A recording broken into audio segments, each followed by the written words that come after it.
now. So I'm going to go through how I created 144 separate pieces of content in one day, which also included 81 separate videos in that. So I'm going to show you actual screenshots of exactly how we did this, because I know that can seem unfathomable.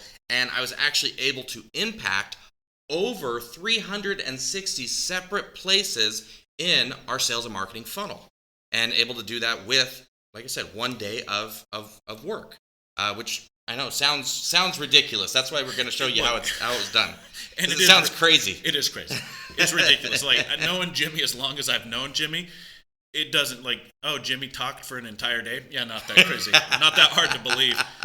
Jimmy scaling that one conversation into 144 separate individual conversations, that's insanity. But you can do the same thing. Like, it doesn't have to sound super intimidating. So we're going to show you essentially how to create 6 months worth of this content so that you can be posting this way, you can stay relevant, and do it in a day. And so the way that we did that, we recorded what's called a season of content. So we did our season on lifecycle marketing because it's something that's very applicable to our ideal clients, right. And it's educational and actionable. And so we recorded it, we put it in 9 separate segments. So basically 9 separate individual videos, each one ranging between 15 minutes and 25 minutes. So again, we're breaking this day down into manageable pieces. Right. And what we're going to do here in a second is Jimmy goes through that.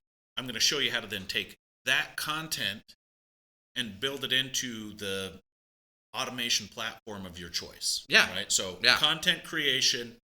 Where do I house it? Where do I put it? So it's a 2-parter. And what can I do with it? Yeah. Right. And so that's where, so each of these represents a thumbnail. So with these 9 original videos, what we did was then we were able to get 72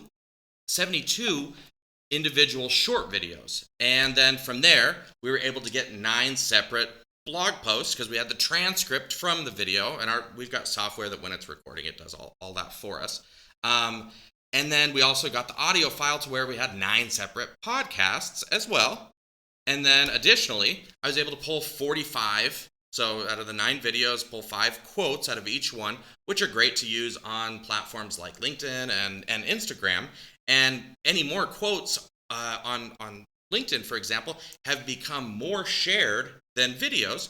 Now, videos are still engaged more, but quotes, so depending on the platform that you're on, and this is something that we help our clients with, is knowing where to put things as well. So as a business owner, and you're looking, and again, back to my conversation again, let's make it about me, Jimmy,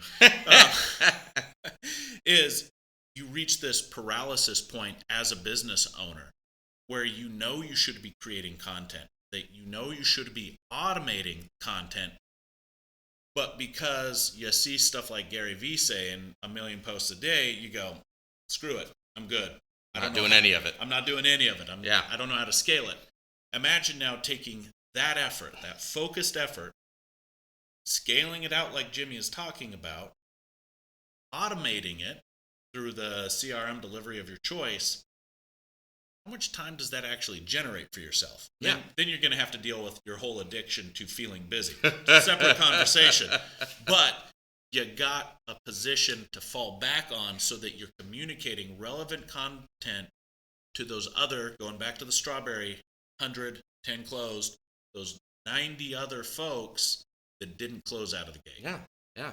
And so let's show you kind of what we did with that. So if we look at just the first episode here, okay, where I was able to distribute all of this content. So I was able to make a bunch of other videos with that one, right? So cut it up with short videos, additionally post it in all these different places. And then with the short ones, okay, these guys are little social media representations and stuff. And then all these things are pointing at different lead magnets or call to actions that can then progress people through our sales and marketing funnel as well. Right. So then if you look at the whole season, right, and this is can be an overwhelming slide. It is. You could say, but if you look at the whole season, this is all the different videos and content and everything that we were able to pull from, again, that one day of work. So this is why, like I said, you could basically have close to 6 months worth of content affect your entire sales and marketing funnel. And if you have a day to put forth towards content creation, Right. if you do it right and do it like this. And ultimately, we got a bunch of lead magnets. We got educational nurture content, and then we got client educational content that helped build additional value for clients that we've worked with in the past by providing them with information and, again, continuously positioning your business as being an expert in your specific field. So understanding that, now Clint's going to jump in and we're going to show you. So go back to the confusing one. Boom. Right. I love that. There's so much going on there that you think in your head, I want that. Then you don't have a roadmap of how to actually get there.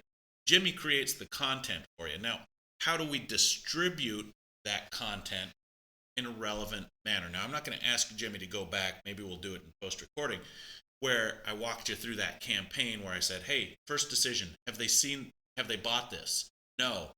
Move them forward. Have they engaged with this content in the last 3 months, I think it was. 3 months. No. Move them forward, right? So let's take that, and now if we progress forward to that next slide, Jim. Yeah, there we go. Okay.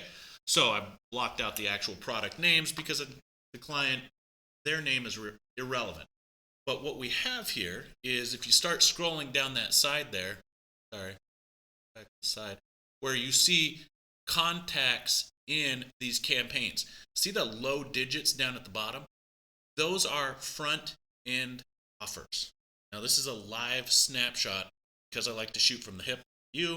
I grabbed this morning from this client's database and driving Jimmy and Mario insane. Those low ticket ones down there, those low volume ones, those are the front end offerings. Those are the ones where we're really going hard. Now, as you start working your way up the column and you start seeing 8, 9,000, 7,000 contacts in those campaigns, those are those lower tiered offerings. All the way up that highest one that's almost it is over 9,000, isn't it? There's 9,000 contacts sitting. This is that ebook campaign I showed you, sitting just to be offered a free plus shipping book. Mm-hmm. Okay. So now take those campaigns that you saw earlier. We want to attract relevant clients, right? Keep our conversation relevant to them. So you can combo the content that Jimmy's talking about. You've created once. You have a landing page, you have email, you have video. You can connect it to them via email, but simultaneously be controlling ads that they're seeing on social media to the sequence and the organic stuff that they're seeing as well. Right. If they want to pop in at that point, great, whatever. But now you can control large lists long term. So here's the thing. If you're looking at, you have I'll make Infusionsoft the go-to here for a second. If you have north of 10,000 contacts inside of your Infusionsoft and you haven't felt deliverability issues yet, reach issues, take a look at that again, that slide. Cumulative total, we're up almost, if somebody will actually do the numbers and say, actually, Clint, you're over 100,000 contacts. If you're over 50,000 contacts in this database, somebody's gonna enjoy. We're gonna get a comment somewhere. They're managing 30, 40,000 contacts, making timely, relevant offers out of one Infusionsoft. I know people that are freaking out at 500 contacts and saying, the software is screwed, I'm out. It's not the software. Yeah. It's your strategy, right? How are you staying relevant? Yeah, and then it's also when you're only relying on email as opposed to going multiple channels, because you know what? People consume information different ways. And isn't it great when you can move them ahead in the conversion funnel with either something that's happening automatically or something that they're viewing at home on their phone when they're on social media? Right.